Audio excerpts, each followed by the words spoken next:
On November the 3rd, the non-profit World Preservation Foundation co-hosted with Dodds Parliamentary Services a unique gathering at the historic Central Hall, Westminster in London, with speakers from government, science, media and advocacy organisations to discuss the increasingly evident effects of climate change and explain how the production of food, and in particular livestock grazing, is seriously impacting global warming, biodiversity loss, water shortages and more.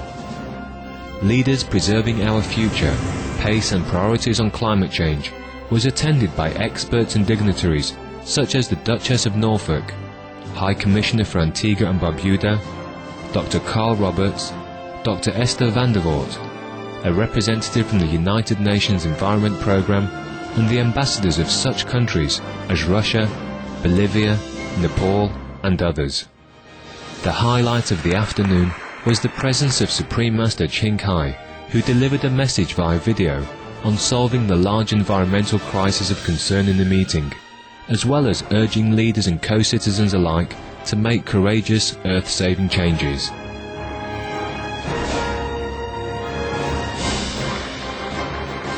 We now invite you to join us for part 5 of the 7-part rebroadcast of the live conference Leaders Preserving Our Future, Pace and Priorities on Climate Change on November the 3rd, 2010 in Westminster, London in the United Kingdom.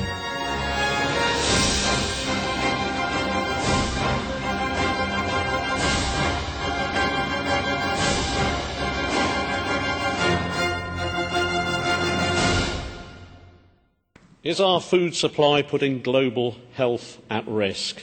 Dr. Michael Greger, a physician, is probably one of the best qualified in the world to answer this question. He's a Director of Public Health at the Humane Society of the US.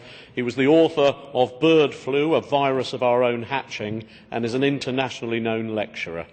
Dr. Greger, who is not here, has, however, sent a video message to talk about some of the health threats we're currently unaware of.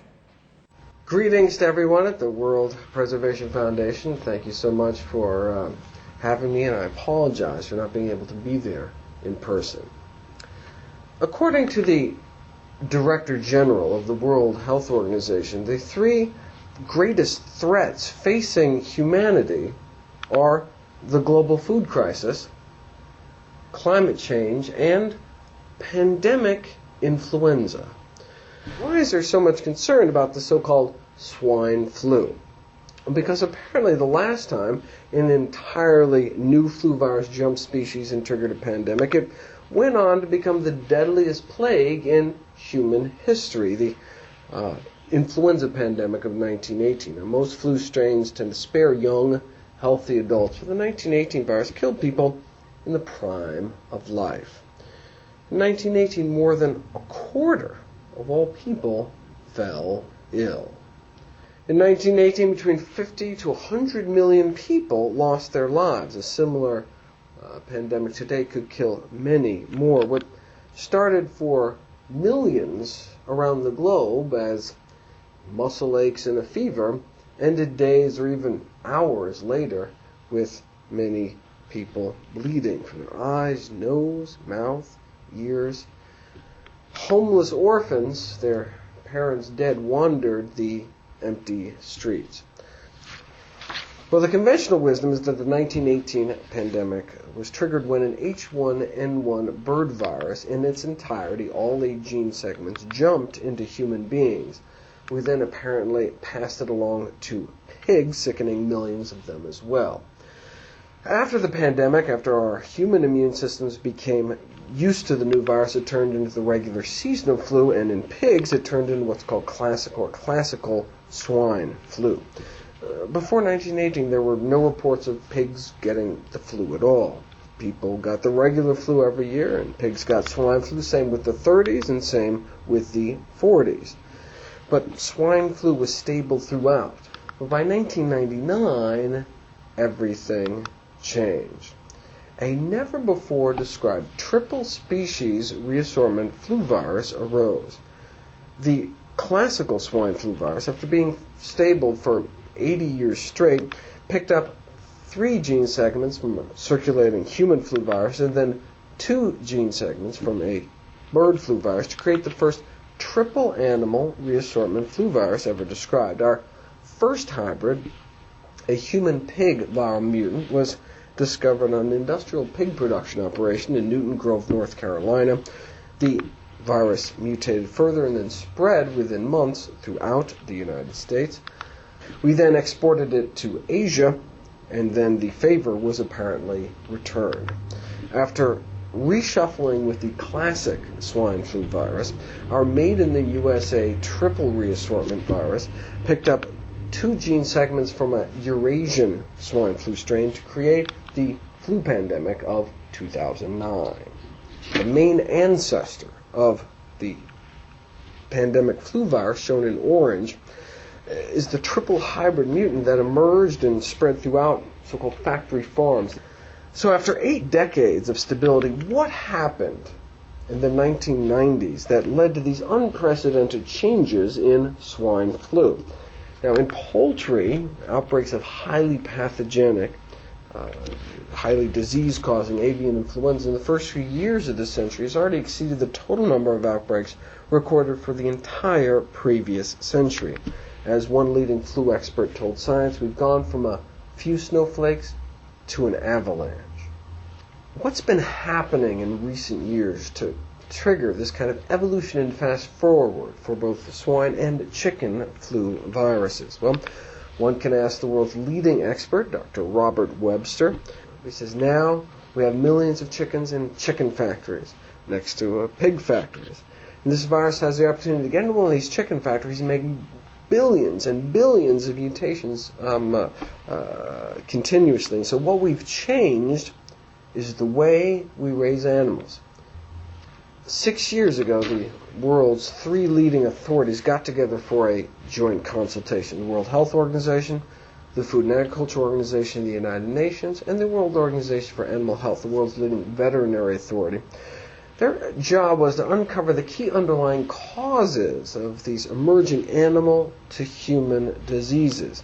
Number 1 on their list of themes of risk factors was the increasing demand for animal protein the world over. The United Nations has urged that all governments, local authorities, international agencies need to take a greatly increased role in combating the role of factory farming, which provides ideal conditions for the flu virus to spread and mutate into a more dangerous form. More than 5 years ago, the American Public Health Association, the largest association of public health professionals in the world, called for a moratorium on these confined animal feeding operations, these factory farms. In 2007, the Journal of the APHA, the American Public Health Association, published an editorial that went beyond just calling for a de-intensification of animal agriculture, the pork and poultry industries. It's curious, the editorial goes, that changing the way humans treat animals, most basically ceasing to eat them, or at the very least radically limiting the quantity of them that is eaten, is largely off the radar as a significant preventive measure. Such a change, however, if sufficiently adopted or imposed, could still reduce the risk of the much-feared influenza epidemic. Humanity does not even consider this option. The editorial concludes those who consume animals can not only harm those animals and endanger themselves, but may threaten the well-being of future generations. It's time for humans to remove their heads from the sand and recognize the risk to themselves that can arise from their maltreatment of other species.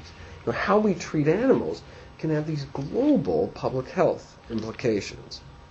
In this age of emerging diseases, there are now billions of feathered and curly-tailed test tubes for viruses to incubate and mutate within, billions more spins at pandemic roulette. But along with human culpability comes hope. If changes in human behavior can cause new plagues, well then changes in human behavior may prevent them in the future. Thank you.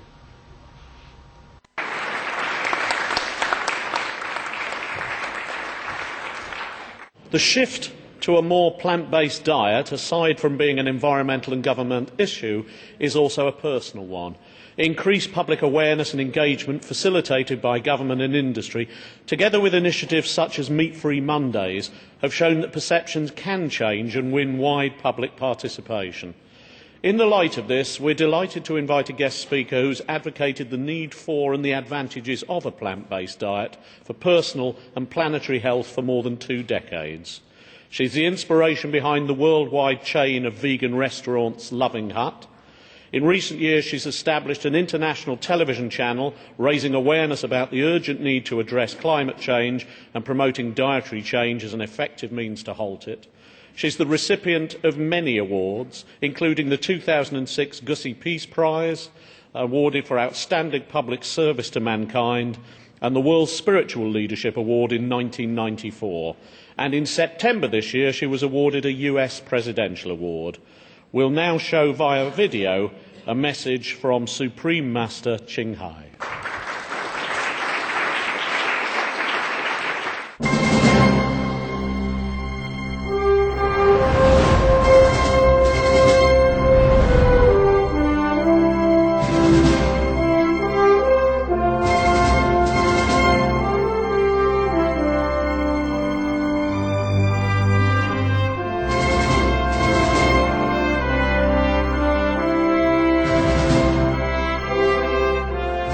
Hello.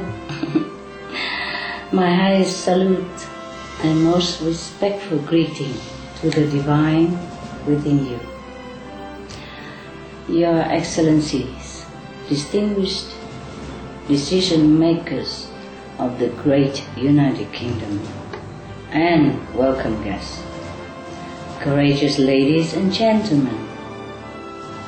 It is with deep honor that I join you in your respected company on this urgent meeting.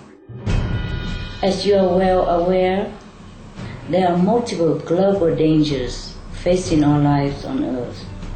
Experts often highlight 6 major threats as the most pressing, urgent of our time, namely climate change, water shortage, food scarcity, deforestation, ocean collapse, and biodiversity loss. Although each threat on its own might cause enough damage to become a so-called civilization buster, their occurrence together would result in a global collapse, and all lives on the planet could be destroyed. Like many of you, I ask myself day and night how we can stop going in this calamitous direction. But I'm afraid the reality now is already too urgent.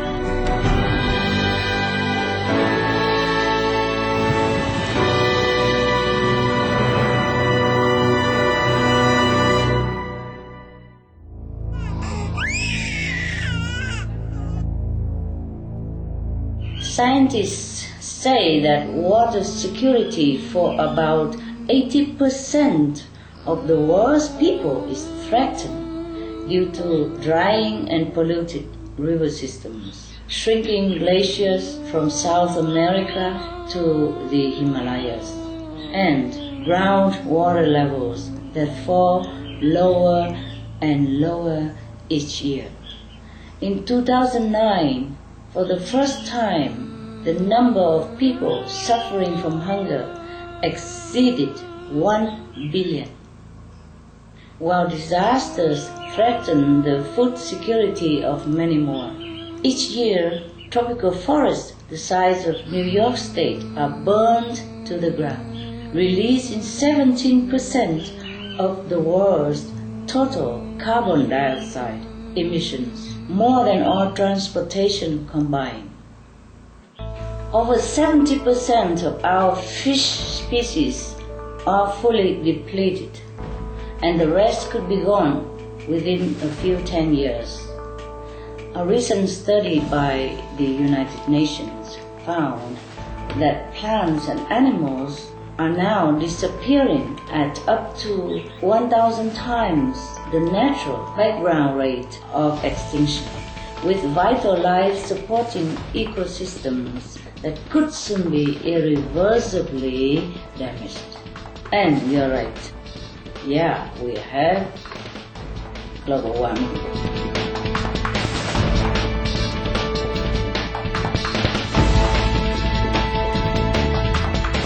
Even with strict greenhouse gas emission limits, the Earth's temperature is still expected to rise another 3.5 degrees Celsius within a few decades, which would result in the death of the Amazon rainforest, massive hurricanes smashing coastal cities, vast runaway release of methane from melting permafrost, and ultimately mass extinction.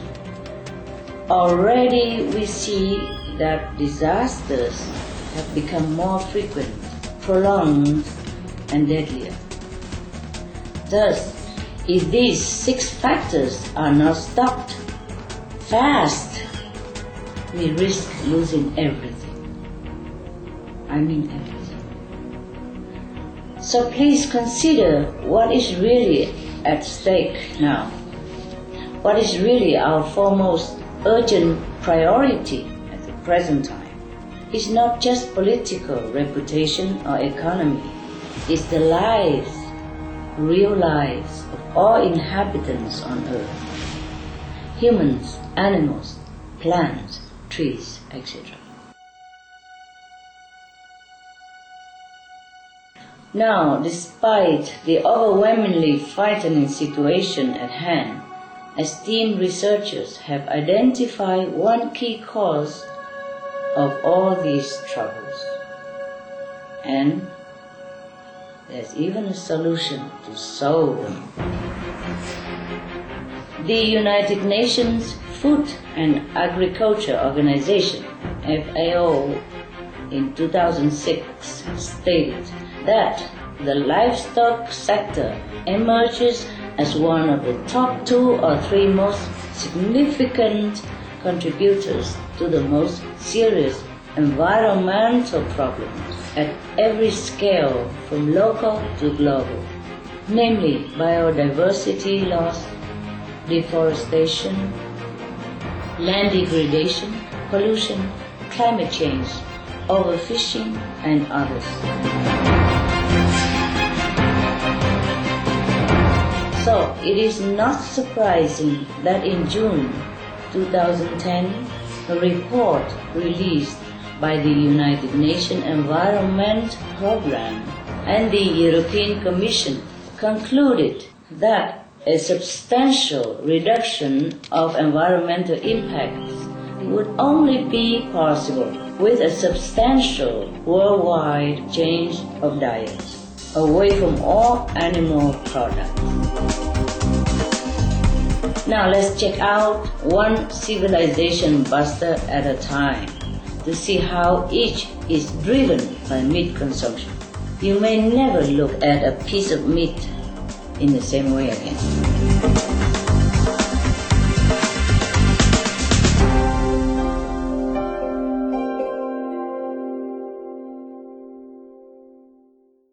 First, climate change is a civilization buster, and its primary cause is livestock raising. I guess you know already.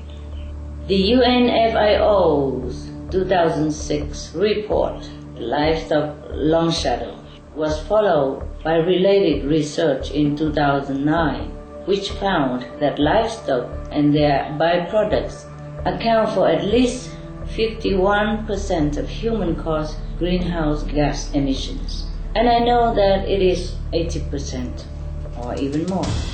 Newer findings published by the US National Academy of Science and Germany's Potsdam Institute for Climate Impact Research also point to the livestock industry's huge impact on global warming.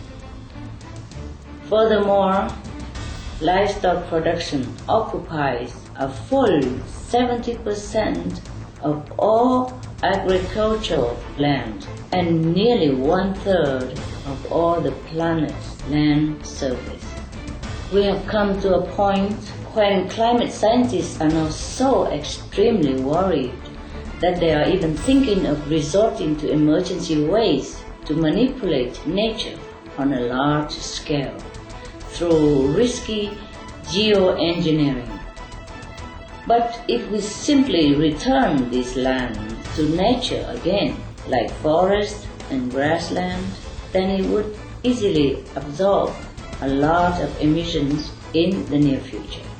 Please also note that animal industry is the largest human-made source of methane and nitrous oxide, which are the greenhouse gases that are 72 times and 300 times more potent, respectively, than CO2. And methane, though being much worse than carbon dioxide, but disappears many times faster, in about 12 years, as opposed to centuries for CO2. Therefore, eliminating livestock production would cool the planet quickly, which is needed urgently if we think about the climate tipping point that are getting near. Moreover, as the Rhode Island Institute in the USA determined, if the world tillable land were organically cultivated, then 40% of the atmospheric CO2 would automatically be absorbed by the soil. Also, one German study found that an organic vegan diet could reduce overall greenhouse gas emissions up to 94%. Wow, huh? Think about that. Now, to briefly mention about financial costs, Dutch scientists have calculated that the powerful dietary change to the healthy vegan diet would not only dramatically reduce global warming, it would also save 80% in climate mitigation costs by 2050.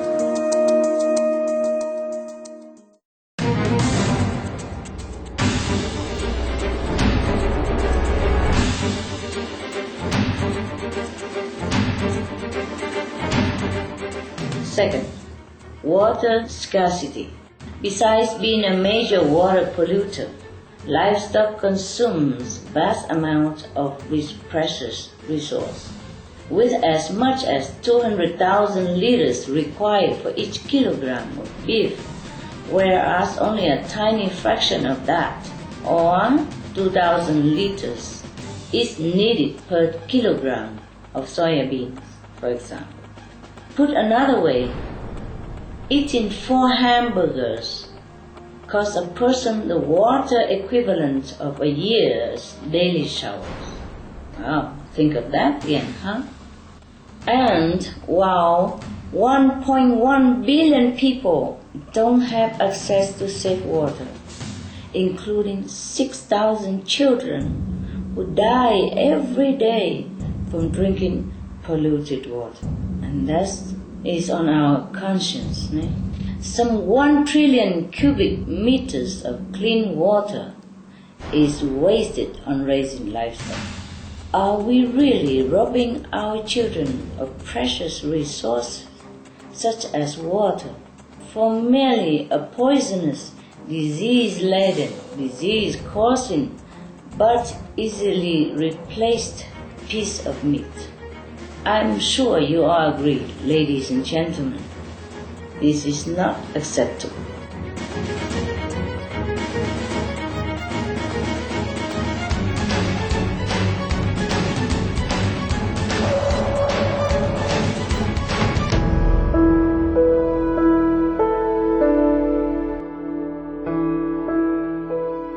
Third, food crisis.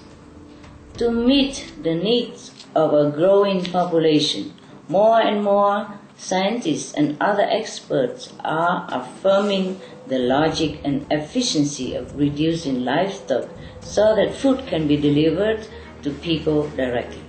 But today, livestock are bred and fattened on nearly half of the world's grain supply, while almost 11 million children who mostly live in those countries where these feed grains are grown die, ironically, of hunger each year.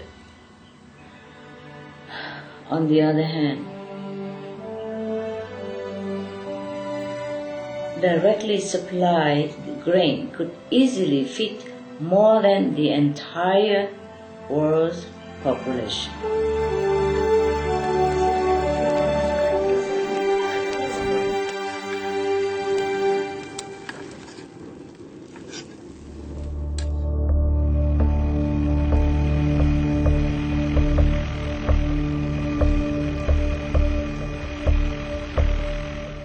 Fourth, deforestation.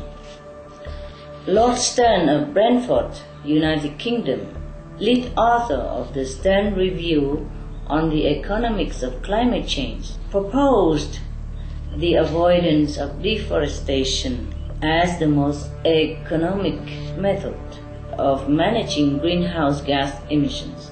Well, 91% of the cleared Amazonian rainforest since 1970, the lungs of our Earth, can be directly or indirectly attributed to cattle raising. And in fact, the UNFAO stated that the livestock sector is the major driver of global deforestation.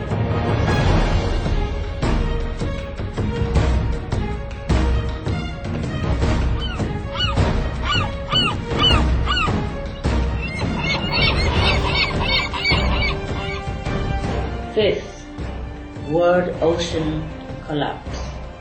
The main cause here again is animal products. The United Nations recently reported that continued fishing could deplete the oceans of all marine stock within just a few decades. But the problem is not only fish consumption, the problem is also meat consumption.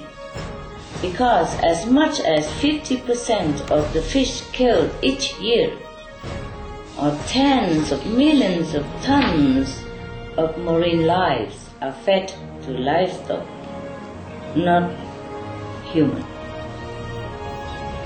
Pigs and chickens consume 6 times more the amount of seafood than the entire American population, and twice as much as the whole Japanese.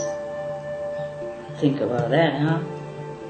So if we stop all animal products, fish, egg, meat and dairy, we'll save the oceans, save the climate, and as we find out next, we could halt also biodiversity loss.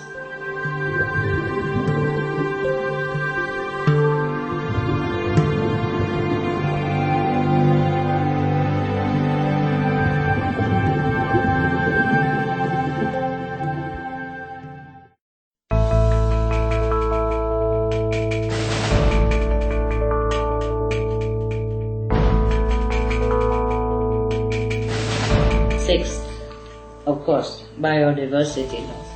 The livestock industry is the leading cause of an alarming decline in wild species. In a new October 2010 study, Dutch researchers found that protecting natural areas is not sufficient to stop these fast extinctions of flora and fauna. Rather, one of the most effective policies is changing to a no-animal diet, meaning plant-based food. Now, some of us might question, can our world really eliminate the global meat industry and become all vegan? The facts tell us, yes, we can. and our humanity's survival instinct tells us we must. As the respected U.S. economist Jeremy Rifkin wrote in 2002, the world's wealthier consumers favor eating at the highest point on the global food chain, while their fellow human beings starve. We are long overdue for a global discussion on how best to promote a diversified, high-protein vegan diet for the human race. Former U.S. Vice President Al Gore and NASA Goddard Institute for Space Studies Director Dr. James Hansen both referred to eliminating meat as the single most effective thing we can do to reduce our carbon footprint. Climate Chief Lord Stern likewise publicly stated that a vegetarian diet is better. Former World Bank advisor Dr. Goodland called the improved diet the overlooked climate solution. And Dr. Rajendra Pachauri, chair of the United Nations Intergovernmental Panel on Climate Change, said, a major shift toward plant-based diets is imperative if we are to have even a chance of preventing catastrophe.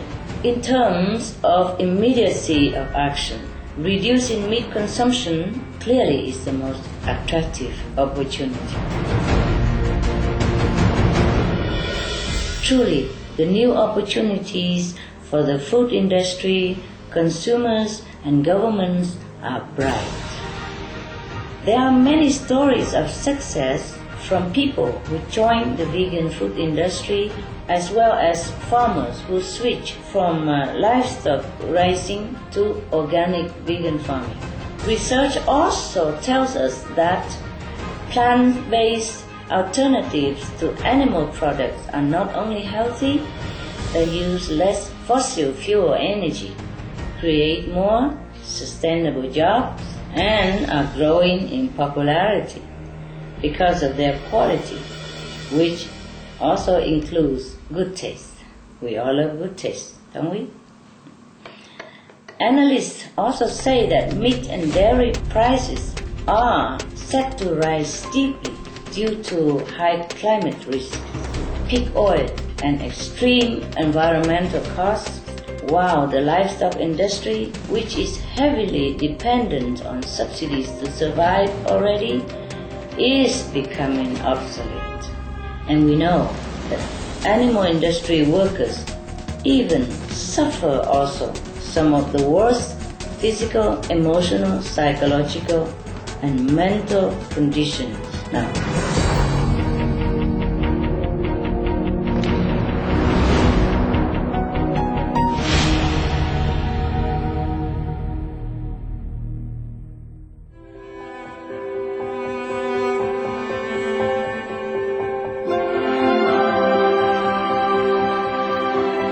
It's high time that we advance to better ways as a society, a nobler way as a society. And governments could use their subsidies for people's greatest benefit by supporting the earth-saving organic vegan farming practices and promoting a healthy, sustainable, resource-efficient food industry.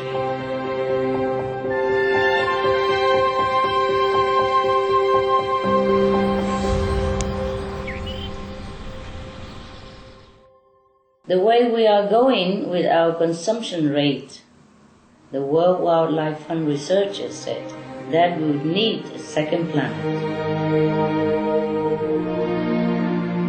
If world governments stop supporting livestock and fishing and instead wisely support organic vegan food production, they will save 4/5 of climate mitigation costs, save a lot of water pollution costs, and save health costs of about $1 trillion due to meat-related diseases like cancer, heart disease, diabetes, obesity, food poisoning, etc., etc., to name a few.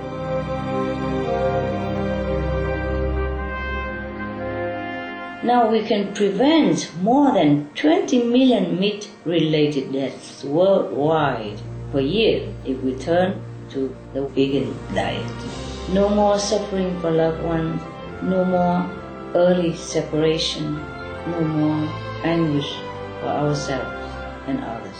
And we will enjoy naturally longer, healthier, lovelier, happier lives. Even without the civilization busters threatening our planet's survival, an organic vegan diet would immensely improve the quality of our lives, spiritually also. It can curb the water and food crisis and restore nature's life support systems. It also happens to be the most rapid, cost-effective, and the only feasible climate solution, one that every nation can easily implement.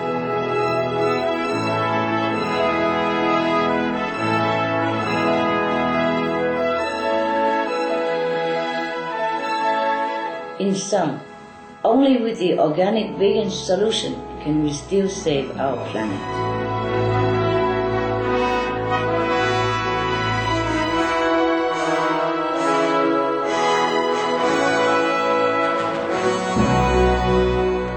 Respected and honorable ladies and gentlemen, I beseech you and all the leaders to please help our world.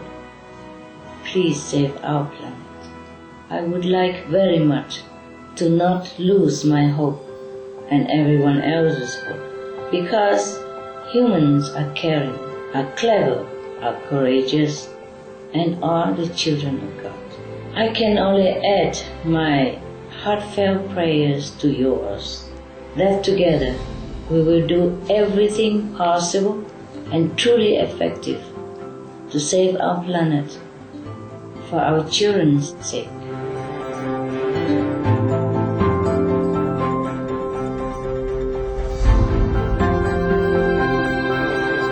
Thank you so much for your trust and attentive spirit. Wishing you forever wise, loving, and blessed by the divine. Love, love.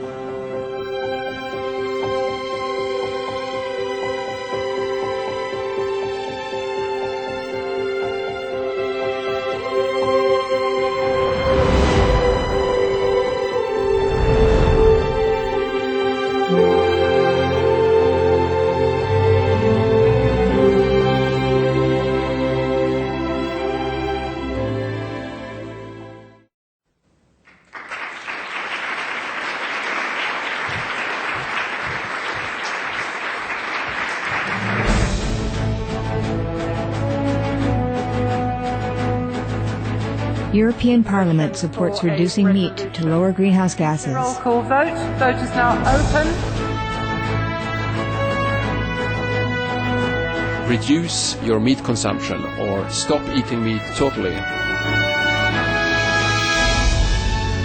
During discussions on greenhouse gas reduction goals, the Climate Committee of the European Parliament officially recognized livestock's contribution to global warming and recommended a reduction of subsidies to the livestock industry to curb methane.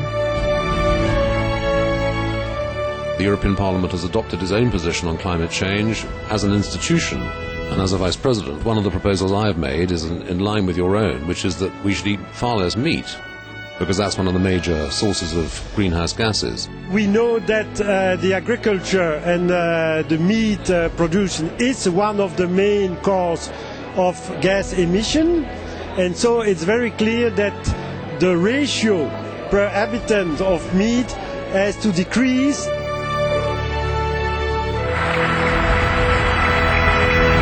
My name is Jens Holm. I'm a member of the European Parliament. Please, be veg, go green, save the planet.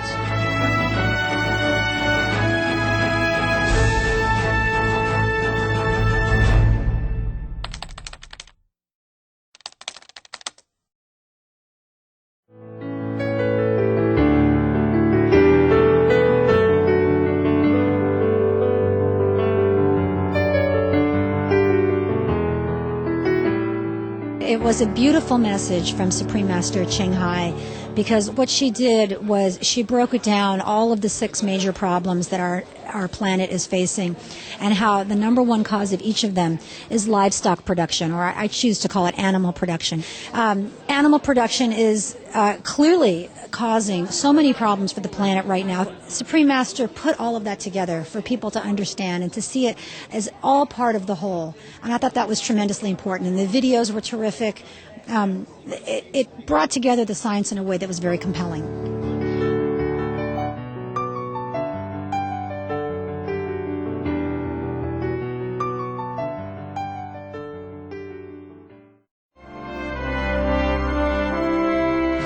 We enjoyed your presence today for the rebroadcast of the live conference, Leaders Preserving Our Future, Pace and Priorities on Climate Change. Join us again tomorrow for Part 6. A Journey Through Aesthetic Realms is up next after Noteworthy News, here on Supreme Master Television. With God's grace, may your life flourish and bloom in joy and peace. For more details, please visit www.suprememastertv.com/WOW.